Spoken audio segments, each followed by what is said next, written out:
Hi, this is Barbara with Fanbase Press. I'm here once again at San Diego Comic-Con 2017, and I am here with Clare Kramer. Clare, thank you so much for chatting with me today. Oh, absolutely. Absolutely. And we're celebrating at Comic-Con not one, but two of your projects that you have, which is incredible. And first, I would love to chat about JOYRIDER, which is the new documentary that you were directing. For those who may not be familiar, can you tell us a little bit about the premise of the film? Yeah, sure. Absolutely. JOYRIDER is a documentary, as you said, about wheelchair athlete Andre Kylik, who lost both his legs. He's a double amputee in 2003 and has become this crazy endurance hand cyclist. And he spent the last 3 years trying to qualify for this race called Race Across America. And this year he qualified, so we packed up our camera crew and followed him and his hand cycling crew from Oceanside, California to Annapolis, Maryland. He did it in 12 days. He hand cycled across the country in 12 days. He slept 90 minutes a night. He broke world records, course records, hand cycling records, literally every type of record you can break. He smashed to smithereens, and I'm super excited to bring his story to the screen. And what's really incredible, I mean, there's so many incredible things about Andre, but that he was the first and only para-triathlete to do this as a solo cyclist, because usually this is in teams of 2, 4, 8 individuals. Yes. What can you talk about of breaking that many records and just being such an outstanding individual? Let me paint you a picture. Race Across America is such a difficult race. It's been around for 36 years, and there's under 300 soloists who've ever finished. Right. In the world, you know? And so for someone to go in on a hand cycle and do what it takes an able-bodied person 12 days to do that in the same amount of time and to achieve this it's not just remarkable, it's people, the race directors told me before this, they're like, yeah, maybe 3-4 days in, we're not going to see Andre anymore. He's going to be way at the back. Right. Well, guess what? On day 6, Andre was 10th. Not of any, like, you know, other hand cyclists or para athletes, or, you know, he was 10th in the entire race. Yes. You know, so he's an amazing athlete. This film is going to use the race as a catalyst to tell Andre's story, though. Andre is just like you or me. You know, he had an accident. Sure.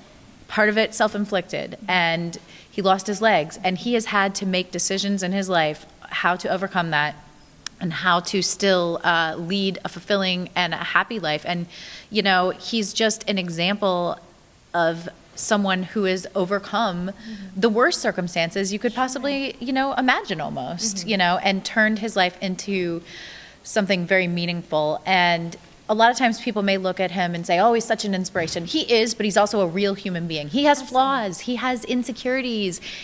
And that's what makes him relatable. Right. You know, he's not this iconic, like, wonder person. He's Andre, and he's amazing. And how did you come to learn of Andre's story?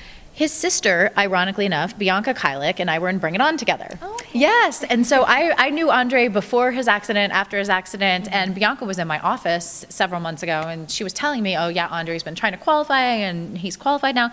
And I said, Bianca, we have got to make this movie.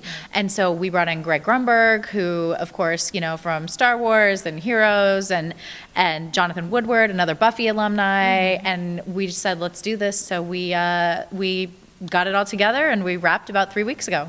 Well, and I think that was about the time of around the Saturn Awards. And this is your directorial work, so I do want to talk about that. What can you tell us about your experience? You've worked so often in front of the camera. What is it like behind the scenes, and how did you bring your voice to the story as well? Well, you know, I've always wanted to transition into the role of director, and over the years I've directed a lot of stuff for Geek Nation, a lot of online content, theater back when I was in New York. And what I love about directing is, as an actress, you just have your one imprint on the story, your physical performance. But as a director, you can take that thumbprint of your vision and apply it to the entirety of the project. So for me, it was really rewarding to be able to have a vision and not just execute it singularly, but to take that and apply it, you know, like I said, to the whole project. And JOYRIDER was a very difficult shoot. We had 5 GoPros, 3 Red cameras. We were shooting almost 24 hours a day for 12 days, just managed, and we were mobile. We had no, you know, we had no home base. So just managing the media and the battery situation and the card situation, that was an entire job in and of itself.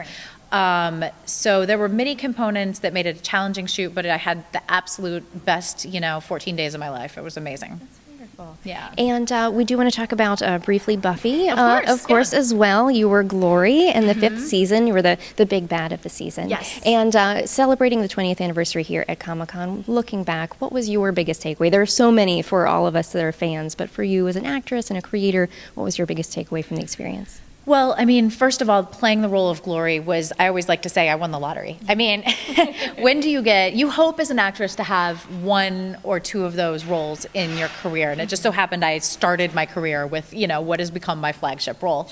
The dialogue was great, the character was great, the story was great, the wardrobe was great, yes. And working, you look at the people who were involved with the show at that time, Drew Goddard and, David Fury and David Greenwald and Joss Whedon and Jane Espenson. It is, these are wonderfully talented people. Mm-hmm. So it was just such an amazing experience, and in that moment to almost start my career that way was just a huge gift. So my takeaway is, I think that I'm just extremely grateful. And the other fun part about Buffy is literally all my friends now are from the Whedonverse. Oh. Not all, but if you look at my Instagram, it's Julie, Charisma, Emma, Summer, Amber, and we like the guys too, but our Whedon women, we stick together.